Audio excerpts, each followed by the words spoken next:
Well, hello, and today is December 5th, and we are again continuing our journey on the Via Advent towards the coming of the Christ child with this lovely little book. And today's reading is called Muted Doubt, and we continue our story with Zechariah in conversation with the angel Gabriel.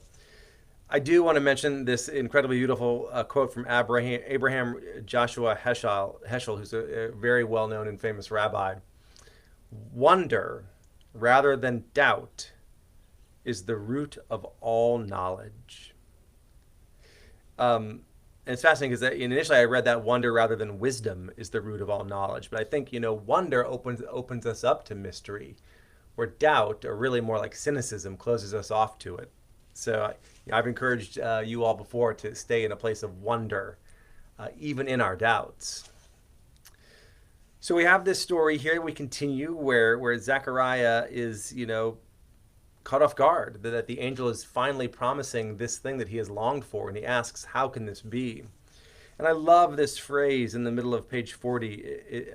The author describes Zechariah that there is often a sea of doubt that rages deep beneath the surface of the life of even the most faithful.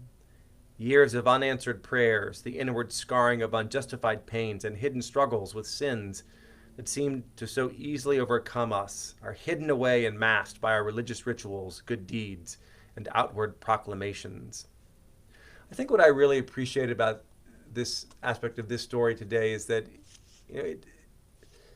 faith, doubt, loss, anger, resentment, these are simply parts of life.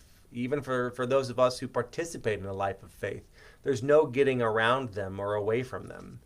And yet, how do we keep from drowning in them? But also, the story says that even when we do potentially have trouble overcoming those to believe, God's will is still done. If anything, Zechariah is freed from his doubt in his trying to justify or complain. He's the ability to continue to be skeptical is taken from him, at least in voice. So he must surrender to the process of God. I also love in the prayer that we're about to say together, it says, "Lord, I'm ready for the facade to be washed away." I think again of my life, and sometimes the most potent lessons I've gotten from God is when I'm at the end of my rope and I've tried everything I can possibly do in my little kingdom and power to make myself better, and it just doesn't work. And the facade of my self-sufficiency is washed away. It's broken apart. And I once again must rely on God. Very similar to the time we're in right now with this coronavirus and the uncertainty of when we can gather and will we be safe as a country, with this COVID numbers increasing. Ultimately, I believe we will, but there is pain as a part of it. How do we let go of our need for control and rest into the glory of God? Let's pray. Lord, there is often a sea of doubt that rages deep beneath the surface of my life. Unanswered prayers, pain, and hidden sins are too easily masked by my shallow spirituality.